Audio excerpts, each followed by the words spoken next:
Welcome to Pelicans Flock Report, where I give you everything New Orleans Pelicans from a fan's perspective.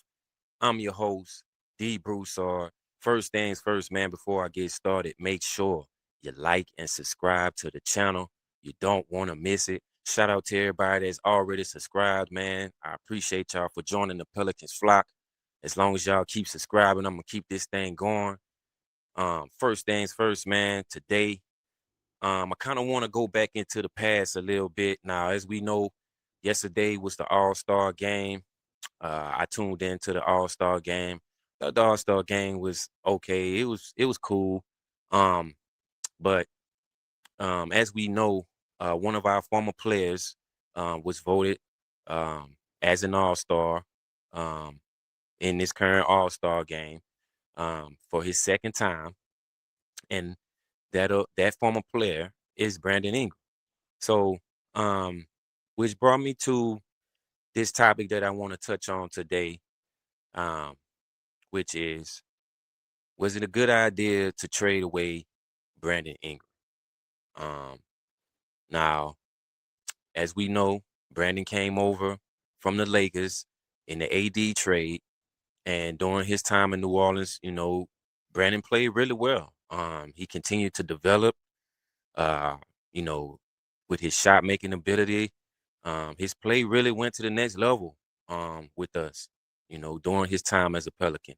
And um, Brandon ended up signing, he signed a contract extension, but when it was time for him to re-sign, you know, um, things kind of got, I say a little rocky, but the negotiations didn't really go well.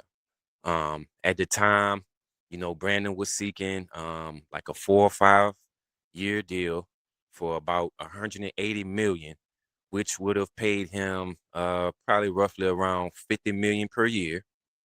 And at the time, the Pelicans really didn't have the salary cap, um, to sign Brandon to that type of deal.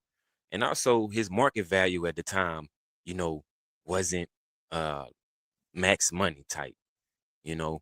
Um Now this is one of those situations where um I personally can't really blame the organization. I know sometimes, the organization over the years, we've done a lot of foolish things and let a lot of guys go and, stuff like that. And some people like to say, oh, it was the organization's fault, but in this case, um, I don't feel like it was the organization's fault. I feel like with the Brandon Ingram situation, it was more so um, Brandon and his representation. But I wouldn't say Brandon, I would just say his representation for believing that he was worth more money than what he actually was. Um, because during the contract negotiations, the Pelicans did offer Brandon a contract, which was like a 4 or maybe 5 year deal, worth about 160 million. That would have paid Brandon about 40 million per year. Now, I mean, to me, I feel like that wasn't that bad, Um, it sounded like a pretty good deal to me. But in Brandon's eyes, that wasn't the case. Brandon ultimately turned down that deal. He felt like he was worth more money. And the Pels felt like, hey, we understand how you feel, but you know, we can't offer you that type of money. The salary cap and everything. We just don't have that type of money to offer you. And which ultimately led to the Pelicans trading away Brandon Ingram. Um, and I think we got back Bruce Brown in that trade, which Bruce ended up going back to the Denver Nuggets this season. But so we ended up trading away Brandon Ingram. And when Brandon got traded, he ended up signing with Toronto um, a 3 year, $120 million deal, which kind of basically paid him the same amount that the deal that the Pelicans offered him would have paid him. So it was kind of like a question mark there because a lot of people felt like, okay, well, you get traded to another team and, you know, you sign the same deal that you um basically declined to sign uh, with the Pelicans. Which I think the deal that the Pelicans offered would have probably been a better deal because um, it would have gave him more years on his contract. Whereas with the Raptors, it's only a 3-year deal, um, but he still gets that 40 million a year. Um, so a lot of question marks there, with Brandon Ingram. But I just kind of wanted to touch on that topic a little bit because of the fact that, Brandon made his second All-Star appearance. The first All-Star appearance was with the Pelicans in 2020. And right now we currently have no All-Stars. So I just kind of thought to myself, like, man, like, was it a good idea to trade BI? Like, because I mean, I've been watching him in Toronto because I have league pass, so I've been watching him, and Brandon's been having a really good year, man. He been balling out, and I kind of feel like maybe Bi would have been our All Star this year, and things may be a little bit different as far as the results and things of that nature right now with Bi currently on this team.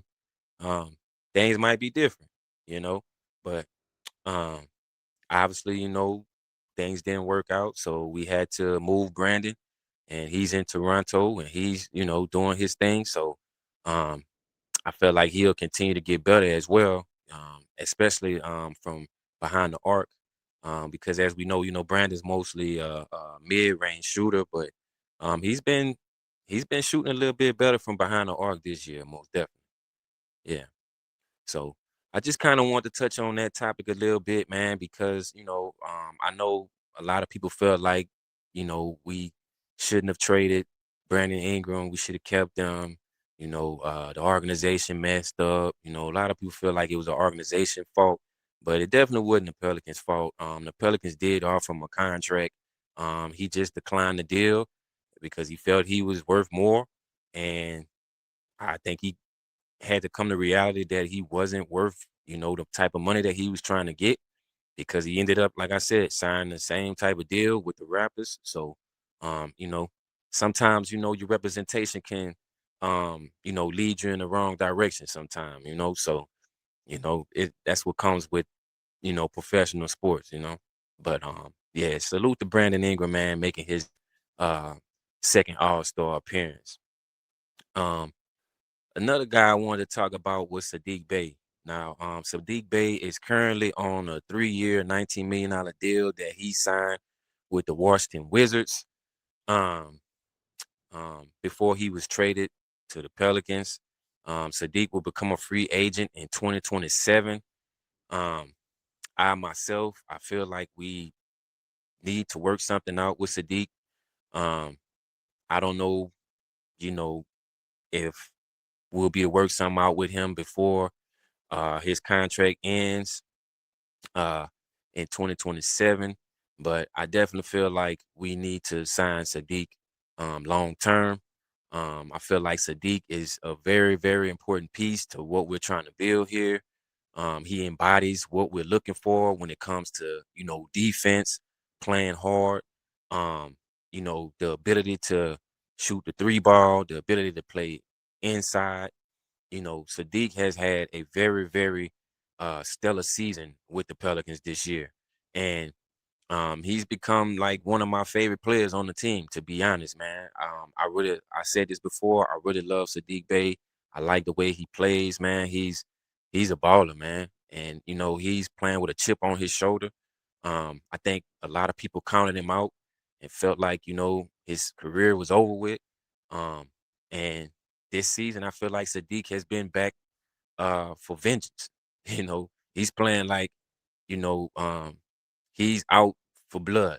Like he's out to show people that, man, I'm still here. And, I'm not only still here, I've gotten better, because he definitely has gotten better. Um, definitely gotten more stronger. His build is, Sadiq is yoked, man. He jacked. So um I really feel like we definitely have to keep this guy, man. I don't know, what the contract situation might be, because I think by the time his contract ends, I think it'll be a lot of teams after Sadiq Bey by the time his contract ends. And I think they'll be maybe willing to offer him a lot of money, especially if he remains healthy and continues to get better and play the way that he's been playing. I think it's gonna be some teams looking to offer Sadiq a lot of money, man. So we definitely gonna have to try to see what we can do to lock him in long term because we definitely need him a part of this team. If we're gonna continue building and finding our identity and being a winning organization, most definitely. Um, Now, another thing I want to touch on is James Borrego. Um, Now, James Borrego is the current interim head coach. He was basically called to be the leader of the locker room after the firing of Willie Green. And I wanted to touch on James Borrego because I feel like um, in sports, I feel like coaching doesn't really get enough recognition. Now, I myself, I'm a hooper. I play basketball. I understand the game of basketball and how things work. And you have to. I feel like coaches should get more credit than what they do. I feel like the players get more credit than coaching, and you know, rightfully so. You have to have talent on a team, to win games. But I feel like in basketball or any sport, coaching and systems really matter when it comes to winning games. And I bring up James Borrego because I kind of feel like at this point, I feel like we have to make a decision on James Borrego, and I think the decision should be to sign him as the head coach of the Pelicans. Um, Definitely because you've seen this team uh, win some really big games in these last few games. James has made some roster adjustments that has worked for the team. The team looks like they really believe in James. They feel like, he's a good leader in the locker room. And I feel like you have to sign James if you're going to continue building and you're going to continue uh, trying to find an identity with this team. If you bring in another coach, I feel like that kind of changes everything uh, for the players because now you have to adjust to new systems and new style of play and things of that nature. But if you keep James, that will help us to continue building what we already have going, you know. And I feel like, when I watch, videos post game locker room videos, I feel like the players, man, they really respect James a lot, man. And um I feel like they trust in him. Uh, they feel like he's a good leader, and a lot of times in an organization, that's what you want. You want your players to believe in the coach and trust the coach. Because if they don't believe in the coach and trust the coach, then that's when a lot of turmoil starts happening. You start seeing guys play bad, and a lot of locker room dysfunctionality, I guess you can say. So it's always good, to have a coach that the players believe in and um, they trust his system. And you can see that with the play of the Pelicans. You can see that um, they trust James Borrego's system, because they move the basketball, they play for one another. Not all the time, they have to get better at that. But I feel like at times when they do play together and uh they trust James Borrego's system, they see the results, which is winning, and we want to win. That's what we want to do. So as long as they trust that system and see that, hey, this system is gonna get us wins and do what we um want to do, which is win. We don't want to keep losing. We want to win. So we have to trust his system. And I think over time, the the players have started to believe and trust in his system, and it's paid off. So I definitely feel like we have to figure out what we gonna do with James Borrego, man. And I think that we need to sign James Borrego as the head coach. Give him an opportunity because, the man has done a pretty good job, in my opinion, so far, based off of the situation that he was placed in. I think that he's done a pretty good job. And so we have to figure out what we're gonna do with James Borrego going forward. So yeah, man. But that's it for me, man. Make sure you like and subscribe to the channel, Pelicans Flag Report, where I give you everything New Orleans Pelicans from a fan's perspective. I'm your host, D. Broussard. Make sure you like and subscribe. Tune in next time. I'm out, man.